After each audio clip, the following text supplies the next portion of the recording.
തവണകളായി പണമടിച്ച് പണിക്കൂലിയില്ലാതെ സ്വർണ്ണാഭരണങ്ങൾ സ്വന്തമാക്കൂ. 1000 രൂപയോ അതിന്റെ ഗുണിതങ്ങളോ മാസത്തവണകളായി അടയ്ക്കാവുന്നതാണ്.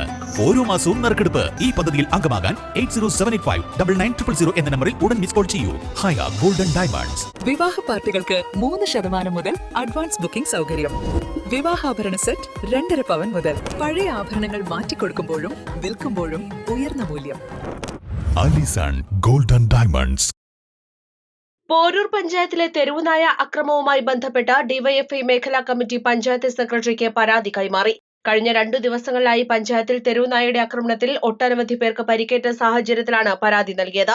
തെരുവുനായ അക്രമം പരിഹരിക്കുന്നതിനോ അക്രമിയായ നായയെ പിടികൂടുന്നതിനാവശ്യമായ നടപടി സ്വീകരിക്കുന്നതിനോ പഞ്ചായത്ത് അധികാരികൾ ശ്രദ്ധ കാണിച്ചിട്ടില്ലെന്നും ജനങ്ങളിൽ നിന്നും തെരഞ്ഞെടുക്കപ്പെട്ട ഭരണസമിതിയും വിഷയത്തെ ഗൌരവമായി കണ്ടിട്ടില്ലെന്നും ഡിവൈഎഫ്ഐ നേതാക്കൾ പറഞ്ഞു. ജനങ്ങളുടെ ജീവിതം സുരക്ഷിതമാക്കുന്നതിനും ജനങ്ങൾക്ക് പേടി കൂടാതെ പുറത്തിറങ്ങാനുമായി തെരുവുനായ അക്രമ വിഷയത്തിൽ അടിയന്തരമായ നടപടി സ്വീകരിച്ച നായ്ക്കളെ പിടികൂടി ജനങ്ങളുടെ ജീവൻ സംരക്ഷിക്കണമെന്നും ഡിവൈഎഫ്ഐ ആവശ്യപ്പെട്ടു. പോരൂർ പഞ്ചായത്തിലെ വിവിധ പ്രദേശങ്ങളിൽ തെരുവ് നായയുടെ അക്രമം കൂടിക്കൊണ്ടിരിക്കുന്ന ഒരു സാഹചര്യമാണ് നിലവിലുള്ളത്. കഴിഞ്ഞ 2 ദിവസങ്ങളിലായി പഞ്ചായത്തിന്റെ വിവിധ പ്രദേശമായിട്ടുള്ള മേലെണ്ണം, അതുപോലെ തന്നെ രവിമംഗലം ഉൾപ്പെടെയുള്ള സ്ഥലങ്ങളിൽ വീടിനകത്ത് വരെ കയറി തെരുവുനായ മനുഷ്യരെ ആക്രമിക്കുന്ന ഒരു സാഹചര്യം ഉണ്ടായിട്ടുണ്ട്. അപ്പൊ അതിന്റെ ഭാഗമായി ഇന്നലെ പരിക്ക് പറ്റിയ 3 ആളുകൾ ചികിത്സയിലാണ്. അതിലൊരു കുട്ടി ഉൾപ്പെട്ടിട്ടുണ്ട്, ഒരു സ്ത്രീ ഉൾപ്പെട്ടിട്ടുണ്ട്, ഒരു വയോധികൻ ഉൾപ്പെടെ ഉൾപ്പെട്ടിട്ടുണ്ട്. ഇതിലേറെ ശ്രദ്ധേയമായിട്ടുള്ള ഒരു കാര്യം, ഈ കുട്ടിക്ക് കാലിന് സുഖമില്ലാതെ അതിന്റെ വീട്ടിൽ കട്ടിലിൽ കിടക്കുന്ന കുട്ടിയാണ് നായ വീടിനകത്ത് കയറി ആക്രമിച്ചിട്ടുള്ളത്. അപ്പൊ ഇങ്ങനെ ഒരു ഗുരുതരമായ സാഹചര്യം പോരൂർ പഞ്ചായത്തിൽ നിലവിലുണ്ട്. അതേ തുടർന്ന് ഇന്ന് പോരൂരിന്റെ താളിയംകുണ്ട് എന്നുള്ള പ്രദേശത്ത് വാഹനത്തിൽ യാത്ര ചെയ്യുന്ന ആളുകൾക്ക് മുന്നിലേക്ക് തെരുവുനായ ചാടിക്കൊണ്ട് അതിലൊരു അപകടം പറ്റിയിട്ടുണ്ട്. ഒരു കുട്ടി തലയ്ക്ക് അപകടമായ ഒരു സാഹചര്യം ഉണ്ടായി. ആശുപത്രിയിൽ ചികിത്സയിലാണെന്നുള്ളൊരു വിവരമാണ് ഇപ്പൊ നമുക്ക് ലഭിച്ചിട്ടുള്ളത്. അപ്പൊ ഇങ്ങനത്തെ ഒരു ഗുരുതര സാഹചര്യം പഞ്ചായത്ത് നിലനിൽക്കുകയാണ്.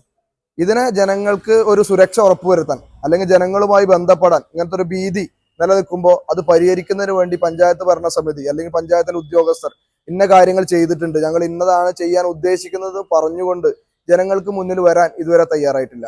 ഈ അക്രമത്തിൽ പരിക്കേറ്റ ആളുകളെ കാണാൻ അല്ലെങ്കിൽ ഇതുമായി ബന്ധപ്പെട്ട വിവരങ്ങൾ അറിയുന്നതിന് വേണ്ടി പഞ്ചായത്ത് ഭരണസമിതിയും ഉദ്യോഗസ്ഥ തലത്തിലും ഇടപെട്ടിട്ടില്ല എന്നുള്ളതാണ് നമുക്ക് മനസ്സിലാവുന്നത്.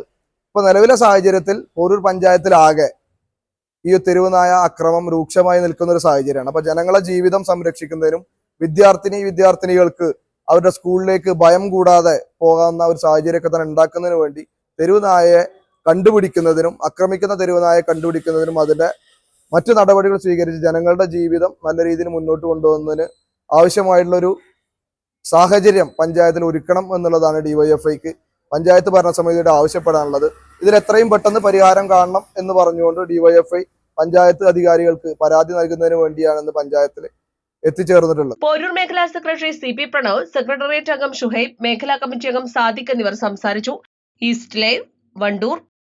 വെഡിംഗ് ആഭരണങ്ങൾ, ലൈറ്റ് വെയ്റ്റ് ഡെയിലി വെയർ ആഭരണങ്ങൾ, ഡയമണ്ട് ആഭരണങ്ങൾ എന്നിവ ഏറ്റവും കുറഞ്ഞ പണിക്കൂലിയിൽ നിങ്ങൾക്ക് സ്വന്തമാക്കാം. Haya Golden Diamonds, Wandoor and Elankur.